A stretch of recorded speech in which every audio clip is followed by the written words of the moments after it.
After the holidays, there's so much to clean up and get ready for the coming year. This leaves me exhausted and a lot of things falling off my to-do list.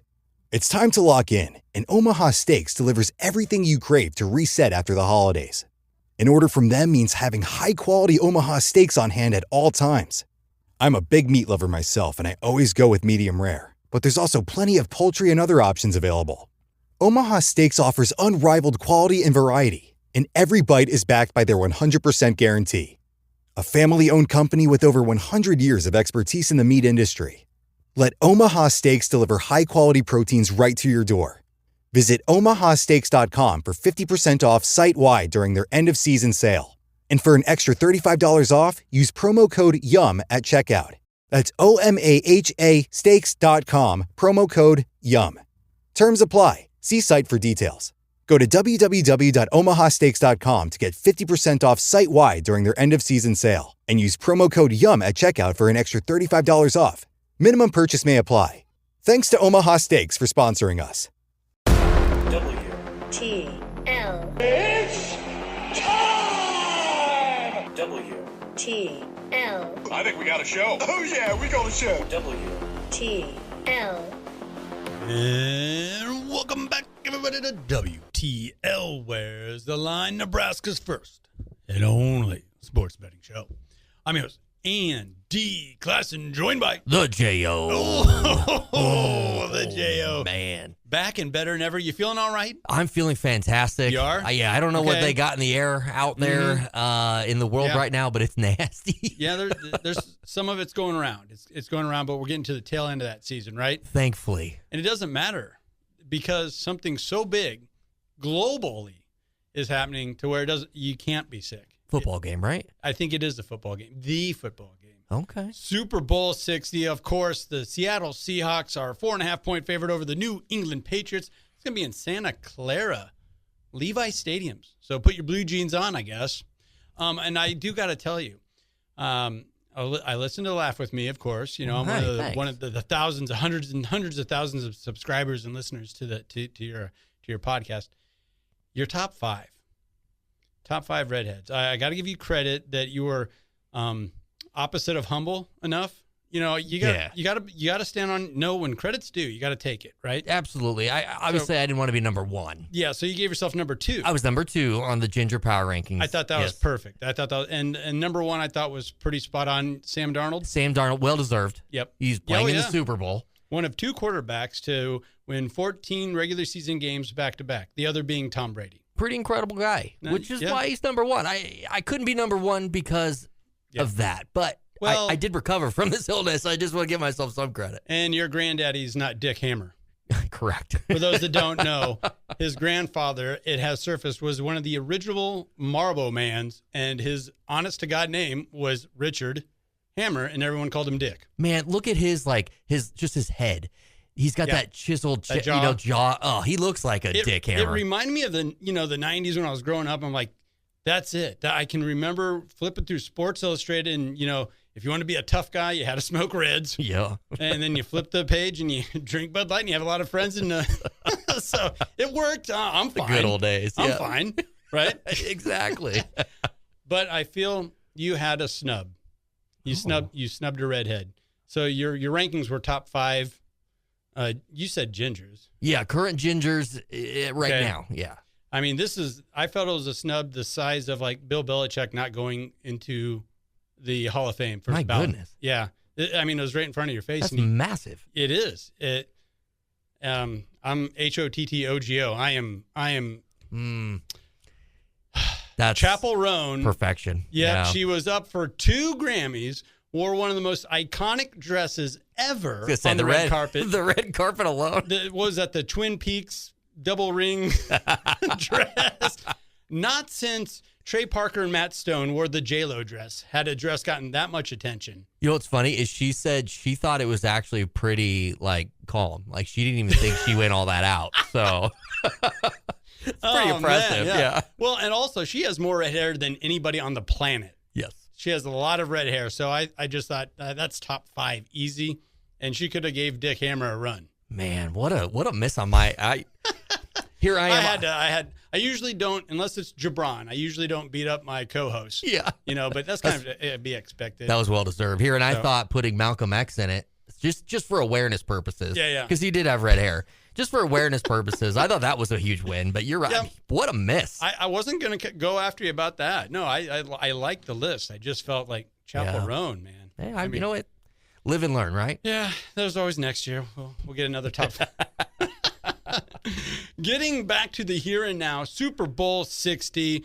We got a banger of a list. We got Jason Johnston, a sportsbook manager from Warhorse Casino, joining us here in a minute. We also have Jared Smith. He's on a whole another level. He's out in Las Vegas. He's the host of the Morning After podcast. He's also on Fox Radio, hosts his own show on Saturday mornings, national show at that, talking sports betting. So we got a banger of a lineup for a banger of a matchup here. It's a big week. I thought we could start with player props or Super Bowl props. I'm going to give the floor to you. I kind of feel bad throwing you under the bus there to start the show off, but you took a week off. I did. We had Gibran, though, filling in with back-to-back UFC. Yeah. Big cards, non-pay-per-view, the first two non-pay-per-views. I'll tell you what, and it's working. Yeah. Over 5 million people watching.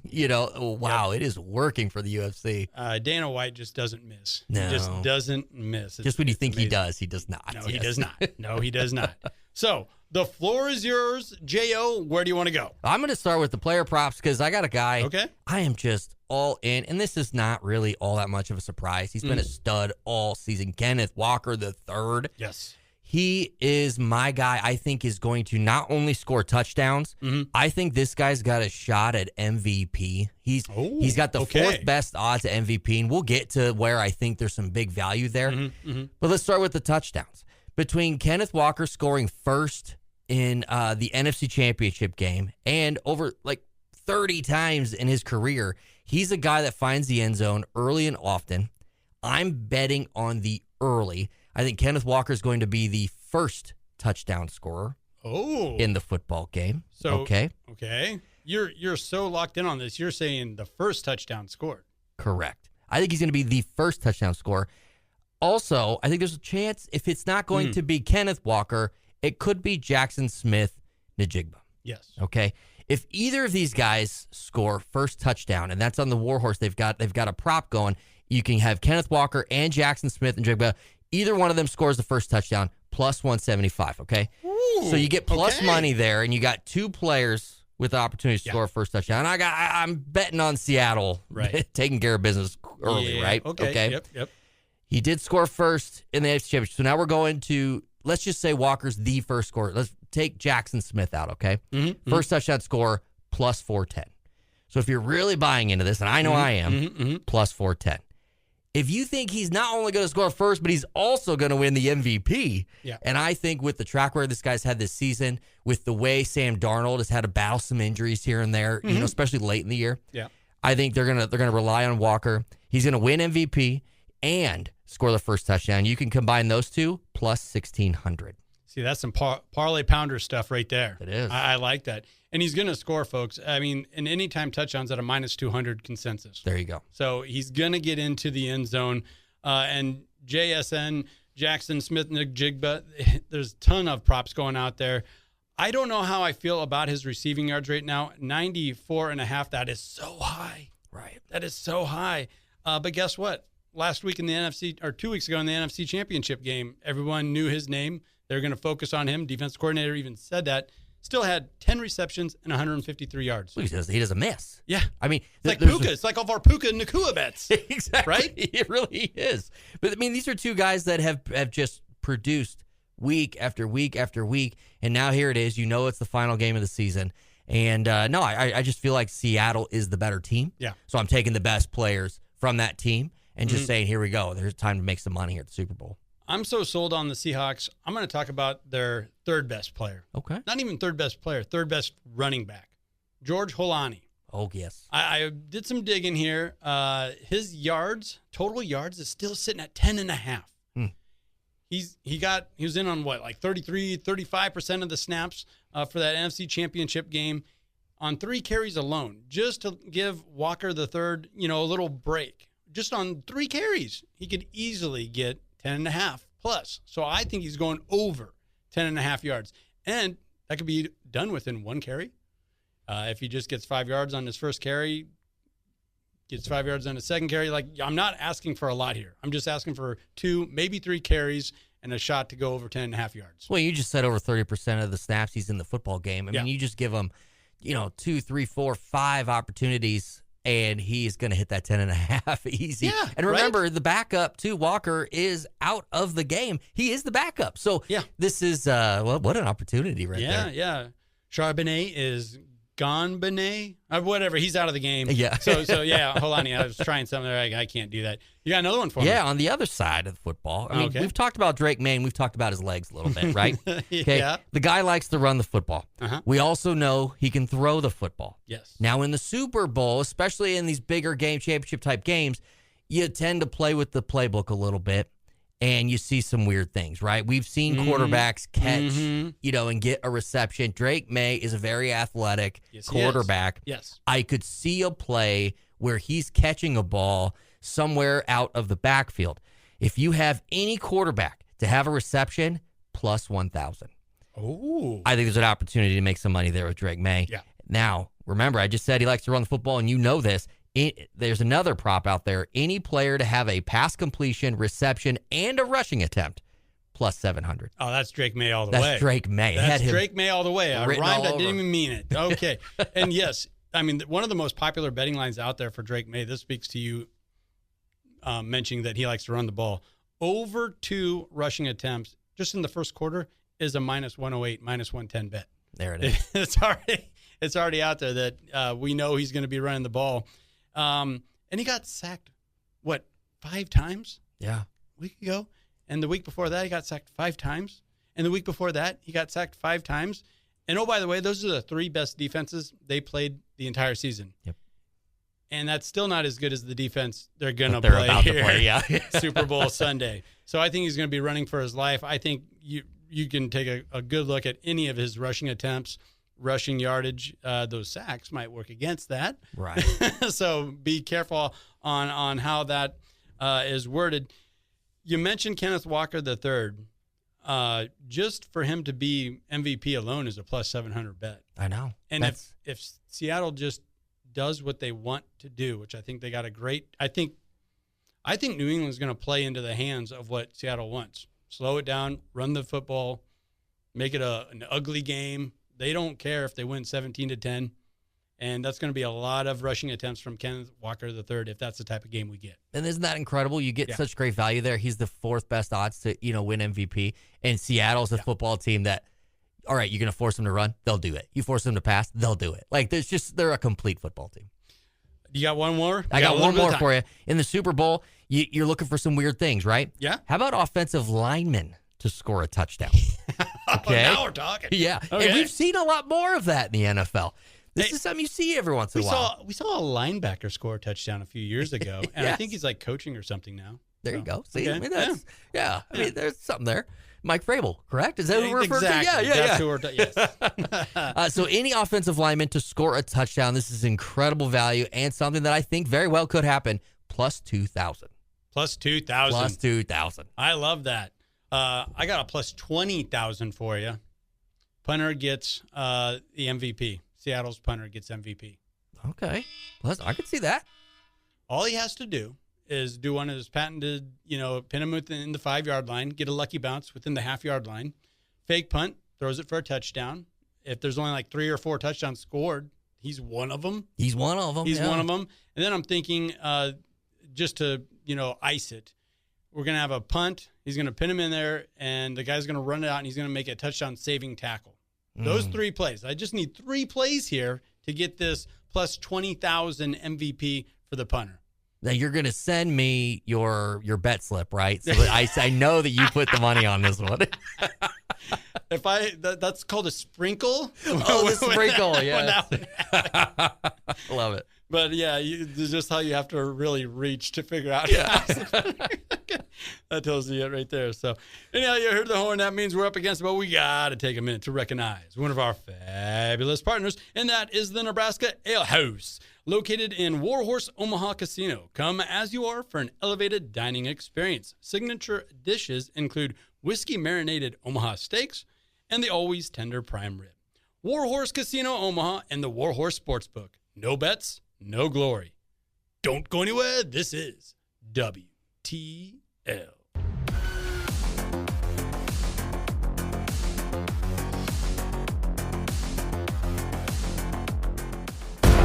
WTL. I'm a cop, and you will respect my authority. No, that's not how you uphold the law. WTL. And welcome back, everybody, to WTL. Where's the line? Nebraska's first and only sports betting show. I'm your host, Andy Classen, and I am joined by a very special guest straight out of Las Vegas, Nevada, Jared Smith with the Morning After podcast show. You're kind of everywhere. I appreciate it, Andy. It's good to be here, man. That's cool. Nebraska's first and only sports betting show. I have not been to Nebraska in my life. I have heard, again, we had a little chat beforehand, that I need to make it out to Omaha and check out what's going on out there. College World Series looks like an absolute blast.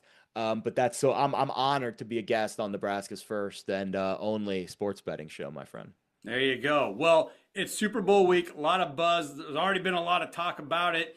You had an interesting take over props and the opening lines versus some of the closing lines. Walk us through that, because I love this strategy. Yeah, so in the prop market, really in any market, right? People love to bet overs. And I think if you're, someone who grew up in fantasy football culture and you're someone who is just starting to get into gambling, betting the over feels more comfortable psychologically, right? You're rooting for something to happen. Once you get there, the bet is over, you won, you can high five and do all the celebrations. But in reality, betting the under is actually where a lot of the professional gamblers prefer to be most of the time. And in the Super Bowl, the public will have their say. What do I mean by that? There's so much money is bet on the Super Bowl that it tends to move the lines more than a normal game during the regular season, especially in the prop market. So what I like to do is when the prop market opens, right when the matchup gets, crystallized on Championship Sunday, I like to, and the lines come out, I like to make a chart of all of the props: rushing yards, receiving yards, passing yards, completions, attempts, receptions, rushing attempts, all of that stuff. And I want to make a stamp when the line opens.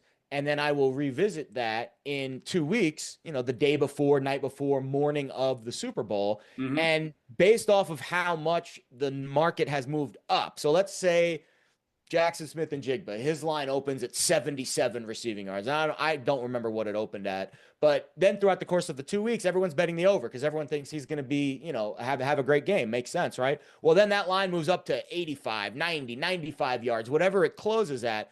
In reality, the value is actually on the under. So the strategy is you bet overs early, you make note of what the number is, you wait till game day, and then if it moves considerably higher, odds are there is some value on the under. Right. I know we're still a few days away. It's pretty early. Is there one you're kind of keeping your eye on more than others as far as I think this is the under? I would say Kenneth Walker rushing yards. Yeah. So to me, there is a game script where Seattle is on the front foot for most of the game and they're running out the clock and they want to take, the pressure off Sam Darnold. I certainly understand that strategy. But I also think New England is going to be ready for the run game because I think they know that if they stop the run, then the game is on Darnold's shoulders. And I think they would prefer that. And also, I'll be honest, New England's defense has been playing really well during the playoffs, significantly better than they had during the regular season. There's a case to be made that Tara Williams, their defensive coordinator, who was diagnosed with prostate cancer right before the regular season started, obviously that put their defense through a loop for the first few weeks. They had a new coordinator, a new play caller. Mike Vrabel was getting involved. Now he's back for the playoffs. And there's I think a psychological boost, just having him back, being, good camaraderie for the team, but also he's a good signal caller. So I think there's a level of excitement I have for this Patriots defense, and I think they're being undervalued a bit. So Kenneth Walker, if that number moves up, in his rushing yards prop, I would definitely consider that one to the under. Yeah, I'm looking at 74.5 right now, and it's going down. Can I get you to go on and over on his backup, George Holani, only 10.5 yards? I think just to get Walker a spill, a little break throughout the game, he might get 2 or 3 carries and get over that 10.5. You're right. And the thing I noticed in the Rams game, so we've had a couple of games of data now, really one game and then a half, if you count the game that Charbonnet got hurt, where Walker's been the main guy. The thing I noticed in the Rams game, which was the game where Holani played the full, allotment with Walker being the main, was Walker was still only on the field for about 65% of snaps. So Holani was still on the field for 35% of the snaps. He got a few carries, had a reception in the game. I actually think both running backs receiving yards prop is something I would consider here. So I think the one thing that the Patriots, at the linebacker level is where I'd say they're vulnerable. I think their secondary is fantastic. And I think their defensive line, especially the interior with Barmore and Williams, I think that's the strength of the team. But I think at the linebacker level, they've struggled to defend a little bit. And the one thing the Seahawks do a ton is play action. They will spam play action. They actually have the highest DPA in the NFL and the highest rate of play action this year because they run a ton of under center stuff. So I think the play action usually gets that second level available in the intermediate game. So Kenneth Walker receiving yards, AJ Barner, tight end receiving yards. You want to throw Cooper Kupp in there, although I'm not fully in love with him. I would say Barner and Walker would be the two guys for the Seahawks that I'm most excited about in the passing game. Yeah, I'm seeing a lot of people talk about the unders more than most Super Bowls in recent history. And I think it just has to do with these two stellar defenses, both for the Patriots and the Seahawks. But there's got to be yards made somewhere. And if the Patriots are going to try and limit the run, doesn't that mean that Sam Darnold, maybe his passing over has to be something to look at? I'm seeing 230.5 yards. And I don't know how I feel about that. I want him to go over it because I want an exciting Super Bowl. But man, you got to take note of how good the Patriots are, especially that back seven.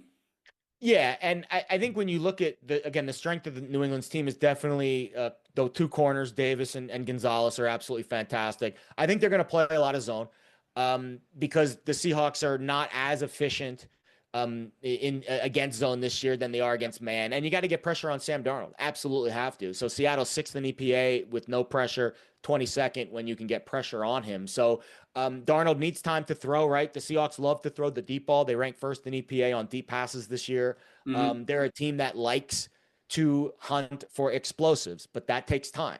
And if the Patriots can get home and get some pressure on Darnold, that's huge. However, I give Sam a lot of credit. Now, listen, I'm a Jets fan, so I've been through the ringer with this kid over the years. Sorry, he man. has. I don't have to apologize. I'm basically numb to it at this point. But when he got shipped out of town and it didn't work out in Carolina, and then he ends up signing that 1-year deal with San Francisco, and he kind of renovates his career.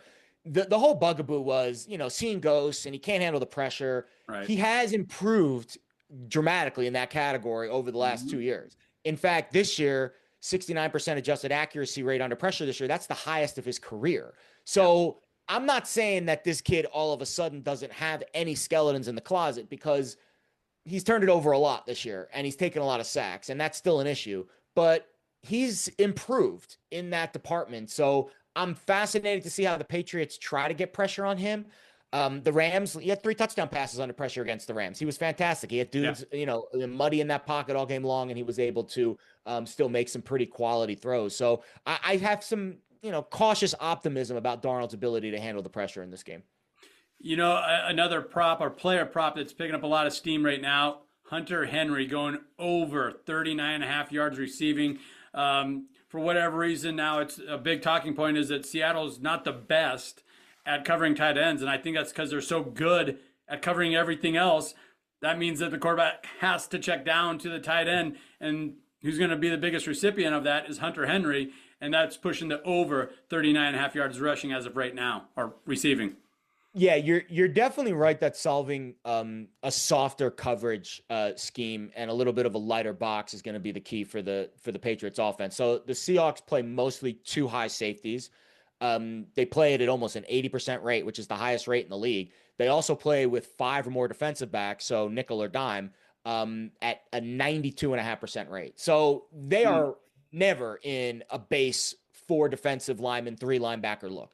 And part of that is Nicky Mangiore can kind of be a linebacker, and that allows them to be, because he can also defend in the secondary. So he's kind of this like hybrid, Jack, this like money linebacker player who can kind of drift into the box and out of the box depending on what the down and distance is. Drake May's been very good this year, but he's been more accurate against the single high safety looks where he's getting a man coverage look, and he's been more aggressive down the field. Yeah. His accuracy rate and his catchable pass rate drops off pretty dramatically when he goes from single high to 2 high. The receivers that do really well in the 2 high looks or against the 2 high looks, Stephon Diggs and Mac Hollins. Those have the 2 highest target share rate of any of the Patriots receivers out of 2 high looks. Diggs is at 22.5%. He's got a 96 percentile yards per route run against 2 high. And you got Hollins, which is at a 20% target share rate. Hollins looked good in the AFC Championship game. I mean, he made a couple of explosive plays, 2 for 51.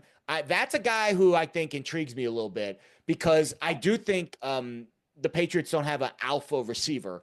So Seattle, I think, is going to play a light box, and they're going to try to shut down the run with a light box. The Patriots run it pretty well in the light boxes. 12th in success rate, running it into a light box this year. So it's going to be an interesting chess match. Mike McDonald trying to be the first Super Bowl winner ever as a head coach who calls the defensive signals. So he's kind of the guy who throttles up and throttles down. He does a really good job of timing the blitzes, because the Seahawks are, when they do blitz, they don't blitz often. It's mostly a light box, but when they do blitz, they lead the league in pressure. So this is a really tough Seahawks defense to solve. Well, we got a little bit of time here, Jared. Let's get it. Who's your winner? I'm not asking you to do the 4.5 cover and that, but because I've heard you kind of go back and forth on a couple of your shows. I'm threading the needle, and I know people hate this, but I think New England's live. I do. I honestly do, and I see more scenarios than I think the market gives them credit for of them winning this game. So if I were to bet the spread, I would take New England. But the Seahawks are the better team, and they've overcome a lot of adversity this year, and it's been really impressive what they've been able to do. So I'll take the Seahawks 20-17. All right, I like that. And that kind of falls into where everybody's kind of feeling that. I mean, would you even be surprised if it was 17-10 with these defenses? I think the Patriots defense is a little undervalued, and I think it's going to be a lower scoring game than people expect. And I think it'll stay under the total. So you heard the horn. That means we're up against it. But Jared, thank you so much. Where can folks find you? At Jared Smith Bets on all socials. The Morning After podcast, that comes out weekly, usually Sunday nights into Monday morning. And then I host a show on Fox Sports Radio on Saturday mornings, a national show that covers all things sports, talk, betting, the whole 9 yards. The whole 9 yards. Let's make it an even 10 yards here. yeah, we want to pick up that first down. Thanks once again, Mr. Smith. Don't go anywhere. This is WTL.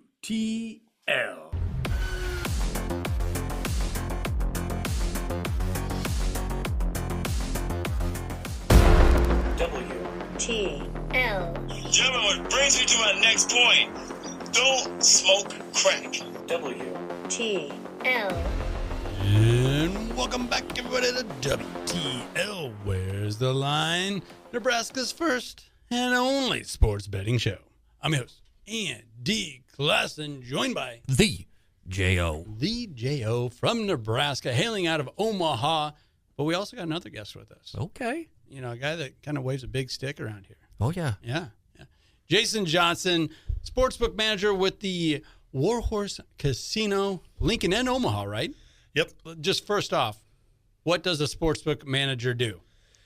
Sportsbook manager is in charge of all the regulatory requirements that goes into running a sportsbook. So staying in compliance with Title 31, managing team members, managing all the internal controls outlined by the state, and really just managing a great experience for our guests. So, there's a lot of places that you can go place a bet, but if you're going to return to Warhorse, we hope that we treat you well, give you fair odds, and have a nice place to watch the game. Yeah. Okay. I'll tell you what, I've run grocery stores, but that's easy compared to what you're having to deal with there, a lot of the regulations and the customer experience. Yep, that's it. Without the customers, we don't exist. So it's all about driving a great experience at the property. Love it. It is. You said it. It's like a love, hate type of relationship because, we want to beat the book. everybody wants to beat the book, and these bookies are all sharp lines, but we need the book. We need the book, yeah. That's where we're going to go have our fun. I'll tell you what, we were just at Warhorse, Omaha, not too long ago, and you want to talk about an immaculate sports book, place to get a drink, place to watch the game, and I absolutely love how the track is just right there, front and center. So you guys have done a great job with that. Yeah, we're so proud of where the property has come over the last, a year to 18 months, and we're really excited about what's going to happen in the future. I don't want to give away too much, but look for an expanded sportsbook presence here in the next upcoming months. Okay. Well, talking about the here and now, we got a big weekend coming up. I got to assume it's probably the biggest weekend for you guys, Super Bowl 60, Seattle versus New England.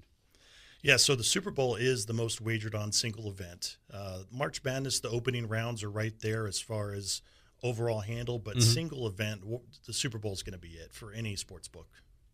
What are the bets? Because what I've always been told, or what I've heard, the sports book, if they could draw it up, they would always thread the needle where the favorite would win, but the underdog would cover. So you would be making money on the spread bet, but you'd also be getting a little bit on the money line as well. That doesn't happen all the time, but is that true? Is that what you guys are going for, or is that what minimizes risk for you? So one of the things that people forget is it's really about the quantity of wagers. A lot of people jokingly at Lincoln, the Lincoln property, say, I don't know if your lights are going to be on tomorrow. I hit you up pretty good on my parlay. I said, well, we got a whole bunch of other parlays that didn't come through. That's right. And the way we've expanded the sports wagering catalog for the state of Nebraska, there's so many things you can wager on. And while the Super Bowl, we might be affected by a particular outcome, it's not at all in on one particular outcome. So if Seattle covers the spread, the lights will be on the next day. So what if I were to get my punter for Super Bowl MVP, which we talked about in the opening segment, and I got 10 other guys, though, to agree and put it in a parlay? You're saying you guys could figure that out?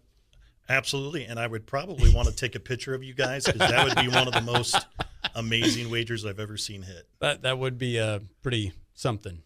Oh, yeah. So when you say the quantity of bet, are you talking about like the amount, I guess, of money coming in on any individual like side, or just in total for a game? So the sports betting landscape has really changed over the last 10 to 20 years. Before, there used to be a very limited amount of props. Now there's pages and pages. At Warhorse alone, we have over 1,000 different wagers you can make on the game. And now with same game parlay functionality really exploding over the last 5 to 6 years, really there's so many different ways you can make a wager that involves New England or Seattle, but they've also tied in with the touchdown scorer, with rushing yards, with an MVP. And while you might win a couple of those, if you lose one, that wager's gone. And that's just something that has evolved with the market that we're really excited. It allows players to build crazy parlays, as I like to call them, because they're true lotto tickets. Who doesn't want to have a $5 ticket to get $50,000? That's a pretty cool experience. Exactly. Yeah, and everyone kind of knows the gig going in. Probably won't hit. My punter probably won't throw a touchdown pass or two. But like you said, the lottery ticket. I mean, I get the $1 billion Powerball ticket, and I got it in my hand in the drawings tonight. I'm feeling pretty good about myself, even though I know I'm probably not going to win. Right. And one of the things that I've used over the years to talk to people who have never bet sports, I said, look at it like this. You can go to Starbucks and pay $5 for a cup of coffee, and the coffee's gone within 10 to 15, 30 minutes. You can come here, make a $5 wager on the Super Bowl, build a nice little lotto ticket parlay, and be entertained for 3.5 hours. And that's something to be said about that type of entertainment. And that's what Warhorse brings, is that entertainment.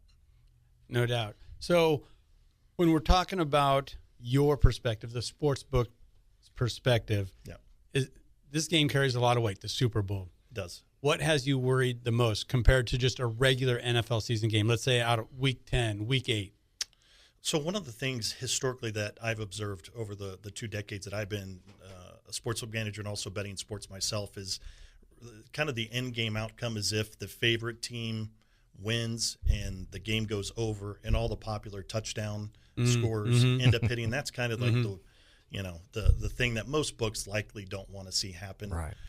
But again, the fact that parlays have grown in their ability to combine so many different outcomes, that's even changed the landscape. So even if Seattle wins, I got to look and see how many other parlays are Seattle wins and covers, how many other parlays are tied into rushing yards, receiving yards, MVP, first quarter, second quarter? Like there's so many different combinable outcomes. And now I would say the average, I would say about 75 to 80% of all wagers are parlays, which it didn't used to be that way. That's incredible.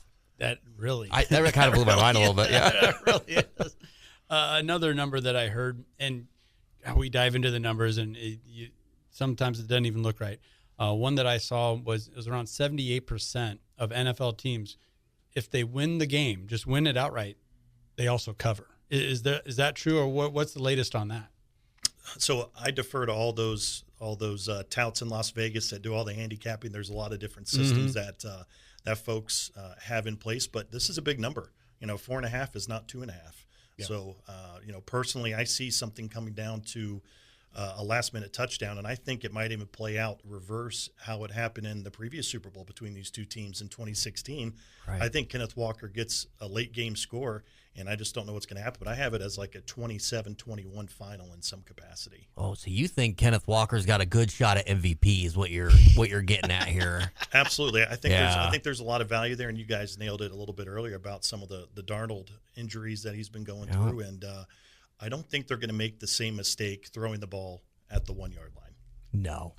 There's no way. That haunts. I mean, I know it's a new, different coaching staff, but that haunts them. I mean, how many times are they going to watch this clip all week? Well, and I heard an apologist talk about that was actually the right call because they only had one timeout, blah, blah, blah. It's like, no. You had Marshawn Lynch. Yes. Just, you can't overthink this. Just run the ball 3 times in a row.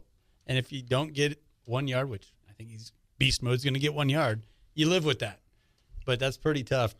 Plus, they were confused coming onto the field for the hunt. Anyways, that was however many years ago. They were a mess. And to your point, Seattle, as a fan base and as a franchise, wants to overcome that. They will. And Marshawn Lynch being the workhorse, Kenneth Walker's the workhorse. Yes, he is. They're not going to make that mistake again. I'm confident in that. Can you share with us, just a round number of the number of bets slips coming in right now to your locations, whether it be Omaha or Lincoln? Because I'm hearing the public is so heavy every which way on Seattle. Yeah, so you can expect normally the favorite to always be supported in the Super Bowl. Now, there's been a few rare cases. I believe Kansas City was a slight underdog a few years back, but the favorite's where it's at. There's something about teams backing teams predicted to win. One of the things that I've seen really out of the gate here are a lot of money line parlays because they're a little bit scared of that 4.5. Yeah. And we're still several days out, right? So we have a few more days before the Super Bowl comes, and I think we'll see a lot more on Saturday and Sunday. Out of the gate in Las Vegas, there was a couple 7-figure wagers on the Patriots. So it'll be interesting to see if any of that comes back around as we get closer to the weekend, because I think people are looking for a certain number. Well, the last couple of days, the point spread really has settled on 4.5. There were a couple books out in Las Vegas that got all the way up to 5.5, then it quickly came back down to 4.5. Have you seen any movement here locally? We've been rock solid at right around 4.5. We moved to 5 about an hour after we posted the initial odds. I think 4.5 is going to be a pretty solid number to come. I do think you're going to see some odds price changes with anytime touchdown scores, especially as we get closer to game time, because I just think the liability will continue to mount, especially on the popular players. Another popular wager we talked about, Kenneth Walker, will be touchdown passes thrown by the quarterbacks. It's kind of inherited that fans want to root for an exciting, high-scoring game, and normally those are two wagers. Anytime touchdown scores and then passing touchdowns will get a lot of support. It's been said this game more than others, the Super Bowl, and everything that goes with it, the public kind of gets their way, or it has an impact beyond you see throughout the season.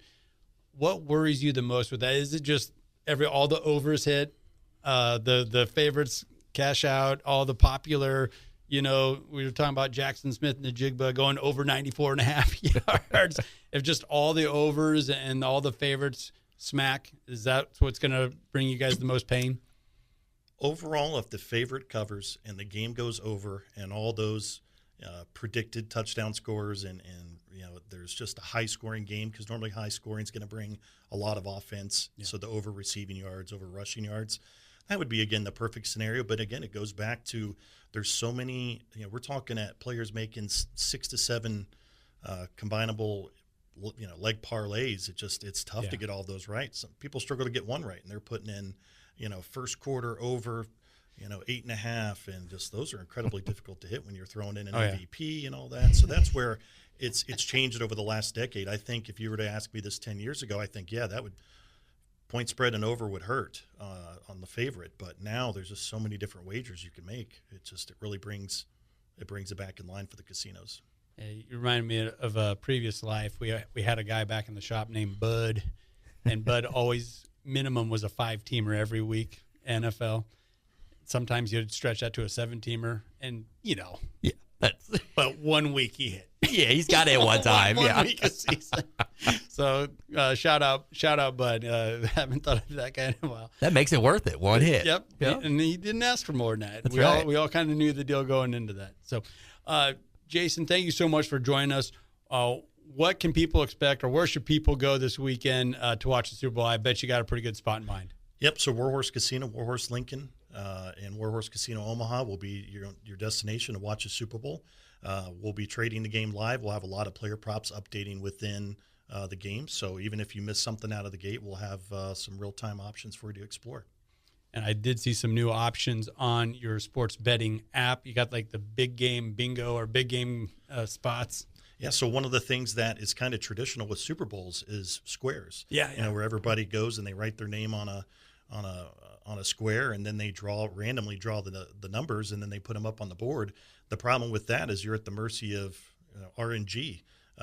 Our Super Bowl squares, you can actually wager on the actual single digit of the ending score of the quarter, second quarter. So if you think the score is going to be 7-3, Seattle over New England at the first quarter, you could take 7-3 as squares. So you don't have to worry about getting in late on that fundraiser and all the good numbers. Those they're key all numbers taken. are gone. Yeah. You can just put your money on the number you want with their squares. Yep. So, Jason, thank you so much for joining us. Don't go anywhere, folks. This is WTL.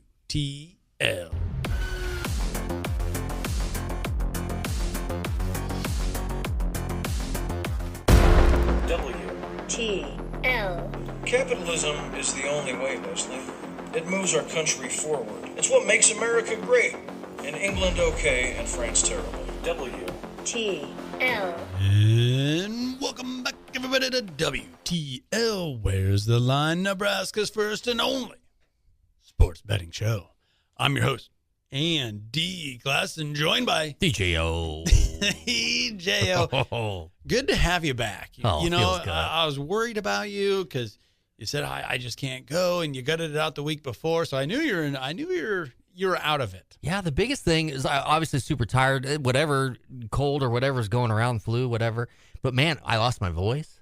Yeah. Which I'm sure everybody at my house loved. You need that. But the listeners at home, they need the voice. They need the voice. We need the voice. That's right. It is tough when you do, something like this where you need, something coming out of your mouth. And it's not all just this. No. It's not just face, when it's over the radio or a podcast. I was going to say, I do have the face for radio, though, they say. So. Speaking of voices, how about the Jasons? Jason with Warhorse? Yeah. Jason Smith? Yep. Jason Squared is what people are starting. I can already tell people are going to be talking, and they're going to be talking about Jason Squared. J2? But big show having those guys on. There's a lot of information coming at everybody else, too. I know. My gosh. Like really good information, thorough information. And I knew I was going to find the bookies side of it just fascinating, and I did. So that was good, and he kind of opened up. He wasn't just buttoned up over there. He kind of let us in. I love Pulled that. back the curtain a little bit. He is backing me on Kenneth Walker for MVP a little bit. It gave me a little bit of juice that maybe I want to really go after this thing. Now he's making you a second think. He is. Well, let's go over the current numbers because this is Super Bowl 60. The Seattle Seahawks currently 4.5-point favorites over the New England Patriots. A rematch. And would have been a rematch the other way too had the Rams got in. Just because the Patriots, I think they made it like every other for 20 years. They're there 10 or 11 years. It's just insane. Any NFC team that's been in the Super Bowl in the last 20 years has probably played the Patriots. So Eagles a couple times, whatever. It makes sense. So I think that's also why you're seeing a lot of Seattle fans come out of the woodwork. Like this time. It didn't end right last time. This time it's going to. It's interesting because do you still, even though it's a different New England coaching staff, all new players, do you still get that same excitement that we took down the Patriots, as you would have if you were taking down Belichick? And I do feel like that's what Seattle fans are feeling right now. I think so. I think they don't care who the quarterback is. They don't care who the coach is. This is the Super Bowl. That is the Patriots standing in our way. And, oh, yeah, I remember last time we played them in a Super Bowl, regardless of who's there. So I think that, and also it's just right down the road. Right. It's in Santa Clara, Levi Stadium, home of the 49ers. I also want to get to this point before we dive into a lot of the numbers because I don't think it can be understated.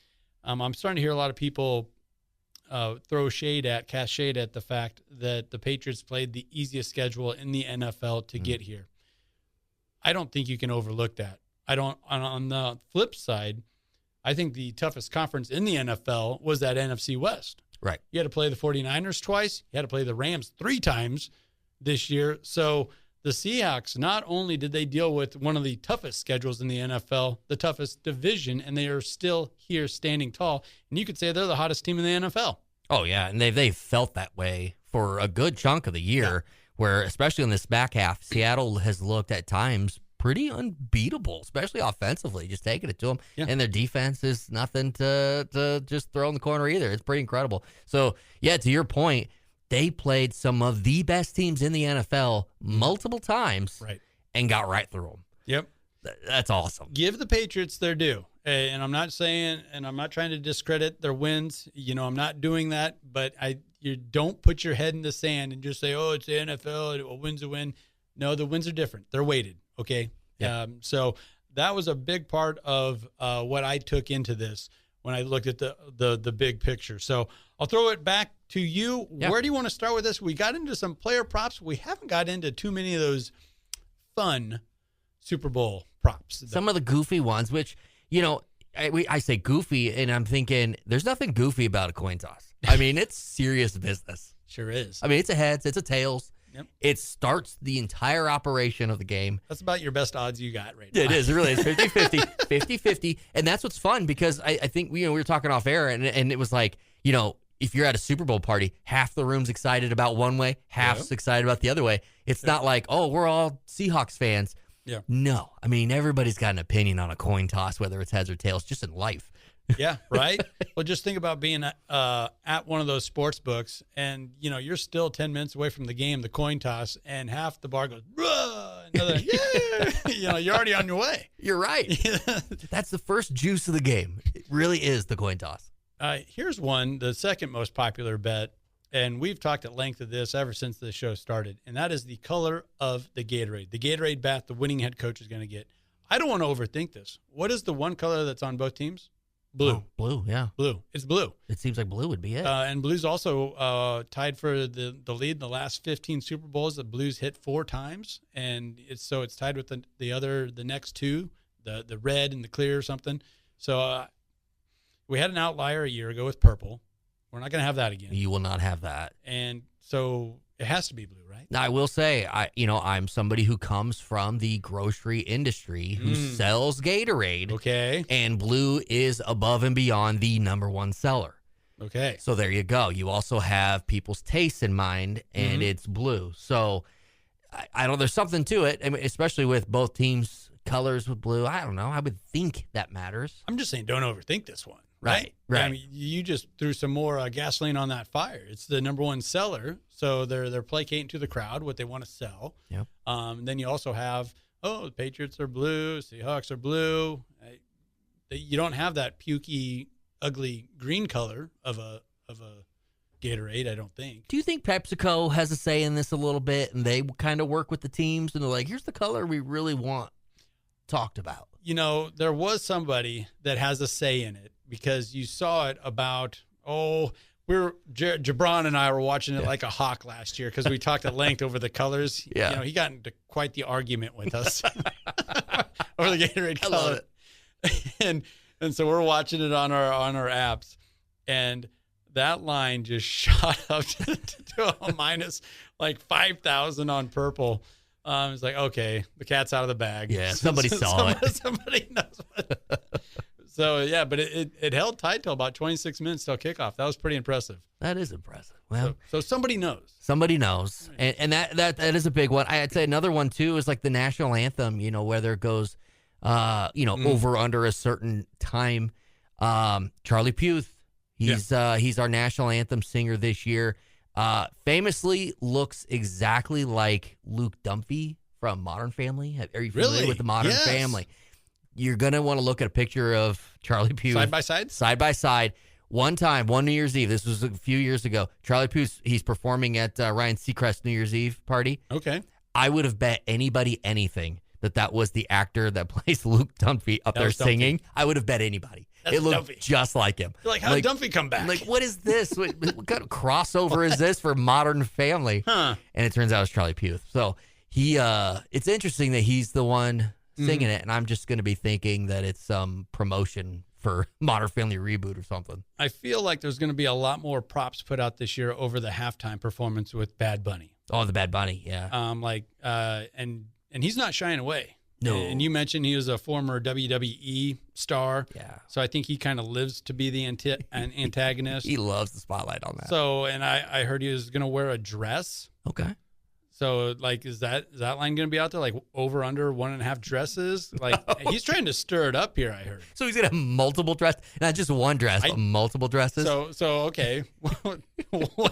I bet Kid Rock doesn't wear a dress. So, yeah, walk me through this. There's another halftime show? There's two. Oh, this is crazy. There's two halftime shows because Turning Point USA, It I think started as a joke, like, after Bad Bunny was announced. That's how it goes. There needs to be another halftime. And then they're like, well, we can do another halftime. And then people got real excited. Yeah. The issue now is, so they're doing it. And they had to have done it really kind of like quick and hasty because they just announced the acts, which is Kid Rock. So this is nothing new, though. I can't believe this is causing such a stir on social media because I think of the Bud Bowl back in the day. Remember the Bud Light bottles? Yep. The Bud Light bottles. You also have probably the longest standing one, the Puppy Bowl. The Puppy Bowl, which is still a thing. And so what if this is how the Puppy Bowl can really just capitalize on this entire environment right now, the culture, the temperature, what if the two big puppies that are going to be squaring off for the toys, we don't watch the Puppy Bowl too much over at our house, but you have Bad Rock versus Kid Bunny. I love it. Right? Yep. Yeah, that's the way to kind of settle the score, so to speak, but in a lighthearted, fun way that maybe we're missing right now. Right, guys? Come on. It's a Super Bowl. It's the Super Bowl. Lighten up. That's it. Not everybody's going to like the halftime performer. I have many, many times. I'm always entertained. I mean, that's just how it is. It's the Super Bowl. Watch the game. And I'm going to big shout out here. We always like to include the Huskers, put a little local flavor into our show. Jake Peets, the pride of O'Neill, Nebraska. I had to play Jake Peets 4 times throughout my football career in high school. We graduated the same class together. He is the passing coordinator of the Seattle Seahawks. Came from Detroit. He's been, last couple seasons, he's been interviewed for a number of head coaching jobs. He's going to get there. Pretty impressive what he's been able to do in the high regards he comes in. Because of Jake, because of the O'Neill St. Mary's shout out Cardinals, I'm going over Sam Darnold, 230.5 yards passing. Well, always going with the air attack. I'm going with the air attack because I think everyone knows they got to shut down the run. And these are two really good defenses. So where do these yards come from? Because the ball is going to get moved sometime, some way. And the confidence that we've seen in the passing game, especially against the Rams, they put the ball in Sammy Boy's hand. They did. And I think Jake Peets, come on, one more time. One more time, the Super Bowl. Let's go. I'm going Sam Darnold over 230.5 yards. I love that, and that really plays into, I think this thing's going to hit the over on the total at 45.5, and because I do think that there's going to be a lot of points scored, and the way that gets done is going to be a lot of air action because I've been talking up the running game, and that is going to happen. Sure. But in order to get us over on that total, we're going to need some action through the air, and that's awesome. I love it. So did he burn you pretty good when you guys play each other? Is that why they were well competitive games. Yeah, okay. They just came up a little short. He's a former long snapper for the Huskers. I believe a walk-on. Like a lot of us 8-man football guys are. Yeah. We got to do the walk-on thing. Pretty cool, though. Pretty cool. Very cool. And to see him just keep climbing and climbing, and now he's kind of next in line to be a NFL head coach. It's just amazing what's been able to go on there. So let's get right to the heart of it now. Seahawks staying at 4.5. Where are you at this? I'm starting to hear a lot of noise. A lot of Patriot fans start to say, like, we can cover that. I would love to say this is going to be a really close game, and New England's going to make this a game, and then New England Magic in the Super Bowl is going to come back to make it a game. Yeah. Man, Seattle's so freaking good. Yes, they are. And on both sides. And 4.5, I honestly thought the line was going to be higher. So 4.5 to me, to give it to me. I love Seattle 4.5.